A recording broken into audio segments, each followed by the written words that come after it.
While we're eagerly awaiting the release of Tony Hawk's Pro Skater 3 and 4 Remastered as of March 2025, I previously stepped back to the early 2000s to do retrospective reviews of the original games. I got such a positive response to both videos that I decided to review other games in the series.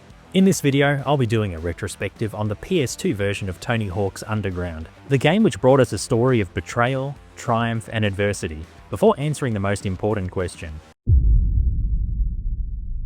My name is OneHip, and thanks for clicking on this video. If you enjoyed today's video, please give it a like and share it to those who may enjoy watching this kind of content. Also be sure to watch my Pro Skater 3 and 4 retrospectives, which will be linked in the description. And if you want more Tony Hawk's, skateboarding or other extreme or non-extreme sports game content on this channel, be sure to subscribe for new videos. Anyway, let's go. Tony Hawk's Underground was released on October 27, 2003 in the US on the PlayStation 2, GameCube, Xbox, and Game Boy Advance. In 2004, the game was also released on PC in Australia and New Zealand as a budget release. The game was developed by Neversoft and published by Activision, and for my gameplay footage, I played the PS2 version of the game that I have the disc for through my PC via emulation with PCSX2, upscaled to 1440p. I'll leave a link in the description with where to download PCSX2. Please note that you'll need a PS2 copy of Tony Hawk's Underground, either the original disc to copy onto your PC via your internal or external DVD burner, or by other ways that I can't mention here, sorry. You'll also need to have the PS2 BIOS to run the game or any other PS2 game, and once again, I can't show you how to do that on this platform. Underground adds to the formula of previous Tony Hawk's Pro Skater games by incorporating new abilities that the skater can pull off. These include the ability to get off your board and run and climb obstacles and buildings, as well as performing wall plants, wall jumps, hip transfers, acid drops, and being able to, regrettably, drive vehicles, which I'll talk about later. Controlling your skater in Underground is as always tight and very responsive, and unlike previous titles in the series, there is a heavy emphasis on customization of your skater, as well as possibly the most notable addition to the series. A surprisingly engaging and relatable story, minus the skating, which I'll discuss later. The more coverage you get, the more crazy tricks you land, the more tours and free gear for you, okay? Grinding, verting, reverting, lip tricking, manualing, flipping, and grabbing all feel very solid here, and anyone who's never played this installment will feel right at home with these traditional movements. Walking and climbing are ambitious features that were included for the first time, adding more verticality to exploring each level, with many spots and other secrets sitting atop a building or other structure that you can scale the side of to access.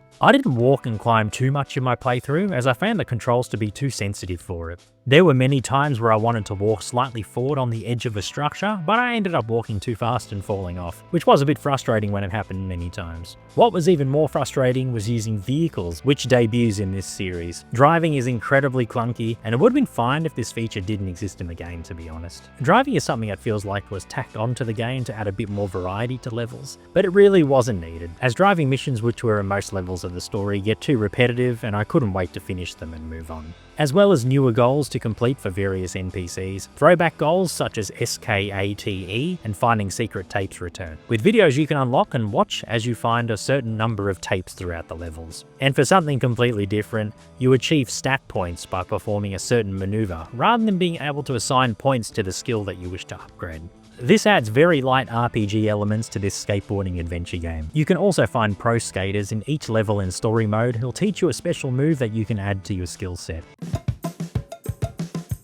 Many of the levels are larger in terms of width and especially height, with the ability to scale buildings and the like, adding verticality to the gameplay that can reward you with finding hidden secrets if you're curious to explore every nook and cranny of each level. For me, Moscow is the standout level in the game, with some excellent lines and some memorable goals to complete, as well as some interesting NPCs to interact with. As well as unlocking levels through story mode, you can also unlock bonus levels by finding cards in hidden areas, including Warehouse from Pro Skater 1, and School 2 and Venice, both from Pro Skater 2. I already found all three of them in a previous playthrough, but I'll show you where they are if you want to find them in yours.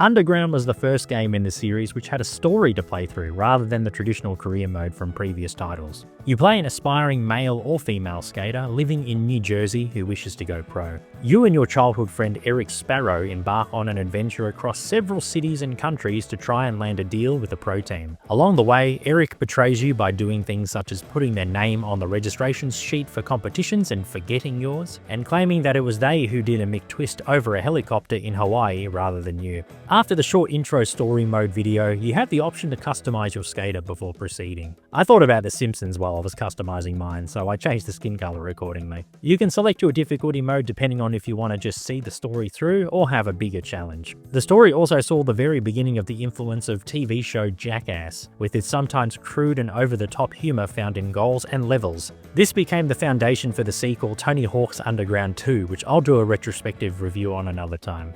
You can complete goals in different levels as you progress through the story, and you do not have to complete all level goals to unlock the next part. When you boot up the game after starting a story, you have the option to either jump straight back in or head to the main menu. Each level has 3 chapters with different goals to complete. The second and third chapters progress the level story and require you to complete objectives to impress locals and pro skaters, as well as win competitions or a combination of these. You also perform certain goals during the second chapter to unlock other parts of the map, such as the inside of the Cash Center in Manhattan and the train station in New Jersey, among others. I know this game's over 20 years old, but for those who don't want to know what happens in the story, I'll leave a short spoiler warning timestamp for you to skip if you want to. After you escape New Jersey while on the run from a local gang with Eric, you head to Manhattan, where you impress the locals with your Skittles. Just push yourself, show us your Skittles, and everything is cool.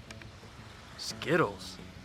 Skills! Skittles mean skills! What are you, from Idaho? And gain some gear from New Jersey skate shop owner Stacy Peralta. While heading to the Tampa Am, you and Eric are cuffed by the police before they release you to do favors for them. After doing favors like collecting donuts for the police, the Tampa Am sign-ups begin. Eric claims that he forgot to register your name for the competition and enters without you, leaving you very frustrated. After proving yourself to judges and even the Birdman himself, you convince them to let you enter the competition. After beating Eric in the final round, you win the Tampa Am and have a choice to receive an amateur sponsorship by one of several brands, either Birdhouse, Element, Flip, Girl, or Zero. For this playthrough, I went with Girl. You customize your deck with your new sponsor's logo or leaving Peralta branded stuff on there before heading to San Diego and meeting the team manager, Todd. He tells you to show off your Skittles in front of camera crews to get more exposure. You land the front cover of the magazine and you're asked to organize a party to celebrate. After organizing everyone and everything for it, you wake up the next morning hungover on the street and find out that you have to record a demo with Eric. You get the rest of the team together and record the demo before heading to Hawaii to record a team video over the next 3 days. You tell Eric to meet you at a discovered building rooftop to record doing a McTwist over a police helicopter. You successfully pull off the maneuver, stunning Eric as you escape the police and head to Vancouver to shoot remaining footage for the video.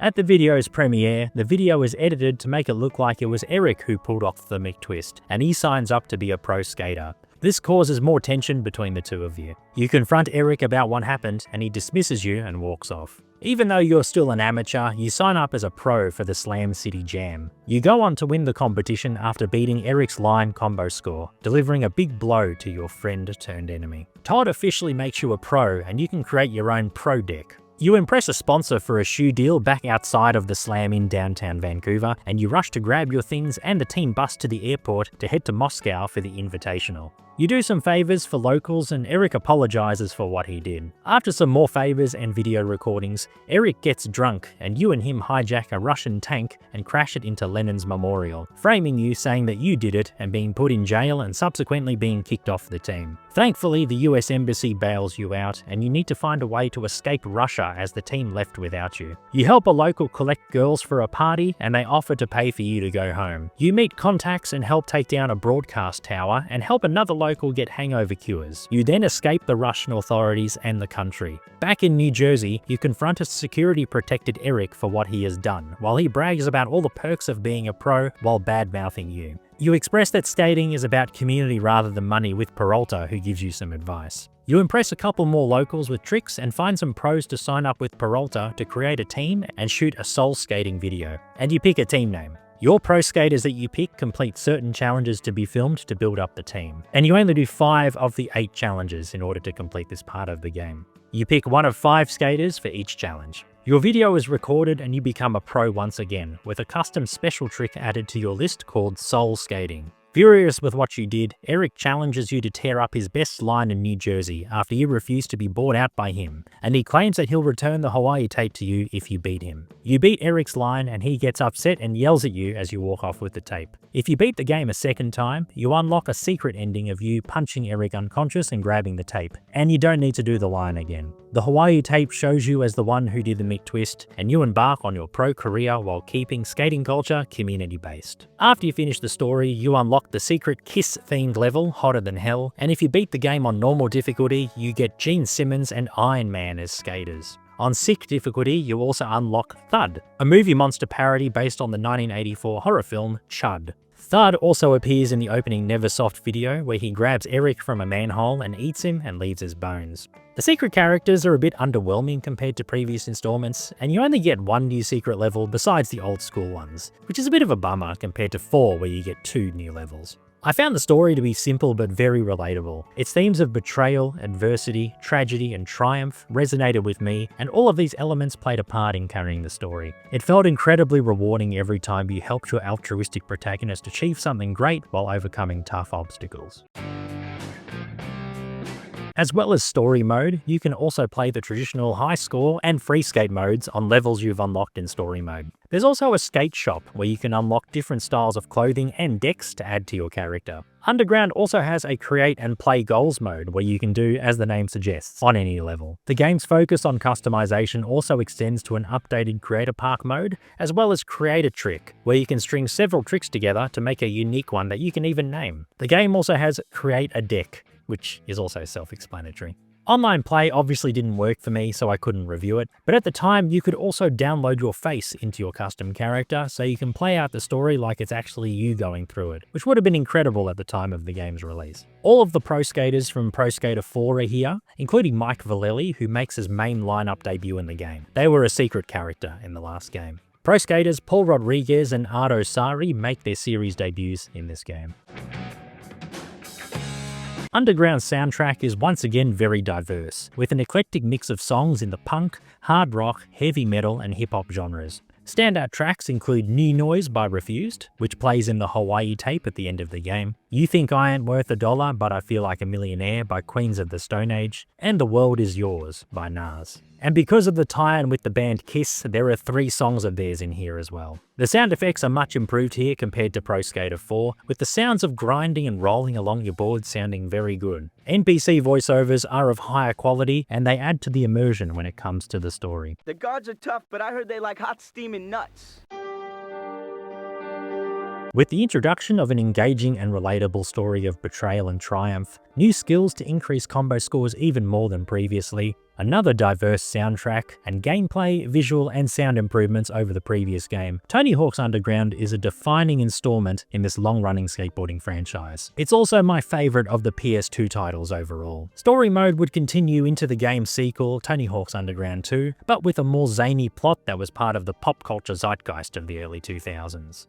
The controls are, as always, very tight and responsive. The levels now have a more vertical focus to them, which encourages new ways of exploration. The Creator Skater mode is the most robust it has been up until this point in this series. The secret characters, despite being interesting choices, are a bit of a letdown, except for Iron Man. And the soundtrack is once again very eclectic. The walking and climbing were ambitious features added to the game, but they were not that good to control. And driving vehicles in the game is horrible, and it would have made the story mode a bit less frustrating overall if these were completely removed, considering some goals were tied to you doing this. The Xbox version is considered the best port of the game, and this as well as the PS2 version can be had at a decent price second-hand. If you're in Australia or New Zealand, you can also find copies of the PC port second-hand from time to time. If you're curious to try this game out to scratch that itch before the 3 and 4 remasters drop in July 2025, or if you want to relive those memories that you may have playing this in the 2000s, then I strongly recommend giving this pioneering and essential installment a go and adding this to your collection. Especially emulated and upscaled via PCSX2 for PC, which I reviewed the game on. And once again, there'll be a link in the description with where to get it. If you made it to the end of this, this, thank you so much for watching. What do you think of Tony Hawk's Underground? Do you agree or disagree with anything I said? What are your opinions on the original game? Do you hope to see a Tony Hawk's Underground remake down the line? Let me know in the comments below. Be sure to like this video and share it with those who may enjoy this kind of content. Subscribe to the channel so you don't miss out on my Tony Hawk's Underground 2 retrospective coming soon, as well as any other future skateboarding, extreme and non-extreme sports content. My name is OneHip, and you have a good one. Bye!